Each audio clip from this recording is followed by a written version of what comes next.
le Crédit Lyonnais, comme les autres banques et comme les autres salariés, ont un problème de conditions de travail, d'emploi. Parce que si on n'a pas vraiment des licenciements, on a des plans de sauvegarde qui diminuent.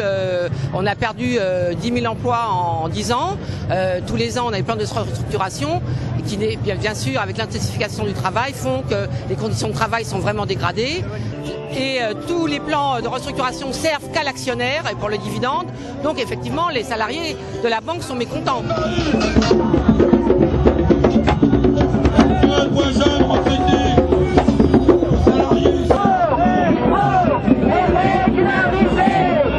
Nous sommes en train de défiler contre les licenciements, contre les contrats précaires, pour l'augmentation des salaires, pour d'une fois pour toutes on finisse avec cette politique qui donne aux banquiers, qui donne aux actionnaires et qui ne donne pas aux travailleuses et aux travailleurs.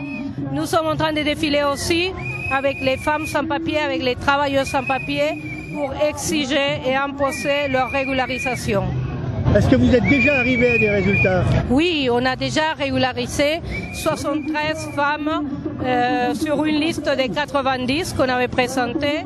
Il y en a d'autres femmes, d'autres dossiers qui vont être présentés très bientôt. Et nous continuons à avancer. Ce sont des femmes qui travaillent dans le service à la personne, que c'est un secteur qui manque de main-d'œuvre. Ces femmes sont utiles, leurs employeurs veulent les garder, donc il faut les régulariser.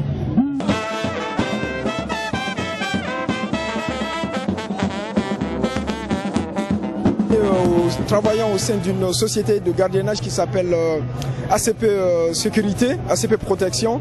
Donc nous sommes en grève depuis le 30 mars et c'est le motif en fait, c'est d'obtenir notre régularisation parce que nous pensons qu'au bout de 8 années de travail avec la boîte, il est temps quand même que nos droits soient reconnus.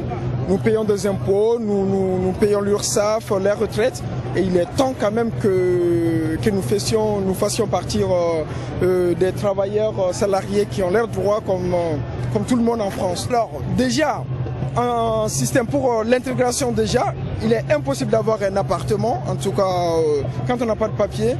Et ça c'est déjà pour les cotisations, nous cotisons, nous n'avons pas de mutuelle parce qu'on peut pas valoir nos droits. Et même si on tombe malade, c'est tout un problème. Et pour rentrer au pays, moi personnellement j'ai perdu ma mère il y a 1 mois et demi, impossible de rentrer au pays, impossible.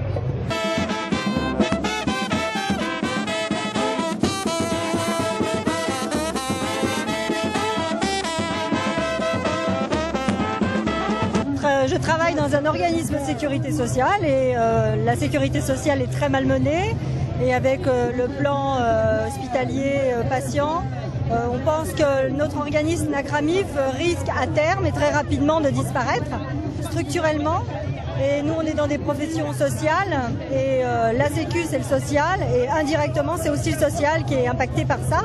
Donc plein de raisons d'y être, la sécu et puis les salaires, enfin tout ce qui tourne autour.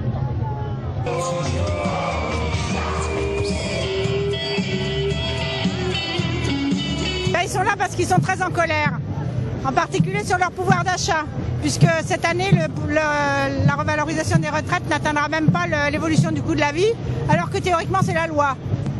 Non, Sarkozy n'a pas du tout tenu ses promesses, puisque en fait les petites retraites n'ont pas été augmentées.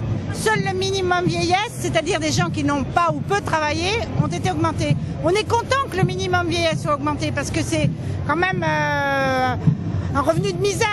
Mais on a des petites retraites, des gens qui ont travaillé 40, 43 ans, qui gagnent pas plus que le minimum vieillesse et qui, eux, n'ont été revalorisés que de 1% pour le régime général, voire 0,4% pour les régimes spéciaux. Alors l'unité syndicale chez les retraités, ça fait belle lurette.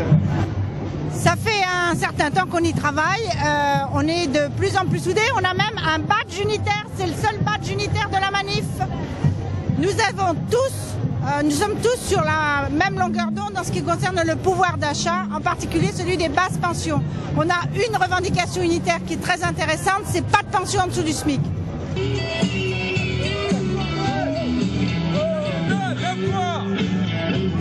Dans le commerce à Paris, on a deux gros dossiers. Le dossier de l'emploi, avec ce qui se passe chez PPR, les 400 suppressions d'emplois à la FNAC, les 800 chez Conforama.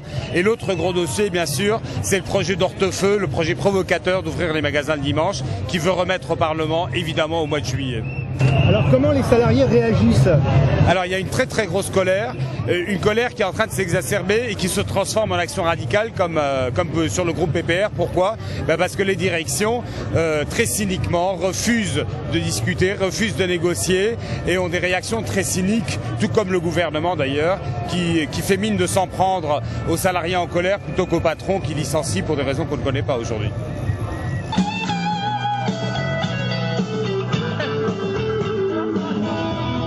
Il y a une restructuration actuellement et avec on le sait, à la clé des pertes d'emplois.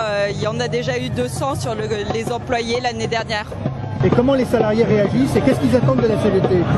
Pour l'instant, ils sont un peu dans un mouvement de peur parce qu'ils ne voient pas bien ce qui se passe, surtout que la direction prétend qu'il n'y aura pas de licenciement. Mais tout le monde sait ce qui est en train de se passer. Ils nous demandent beaucoup d'informations et on sent qu'en dessous, il y a un mouvement de révolte.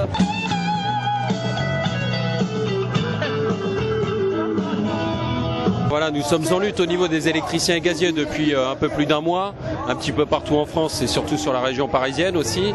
C'est pour demander une revalorisation du salaire national de base d'à minima 5%, avec à la base, avec une prime au bout de 1 500 €, demandant des effectifs supplémentaires, l'arrêt de l'externalisation de certaines activités au niveau de nos entreprises, l'activité d'astreinte.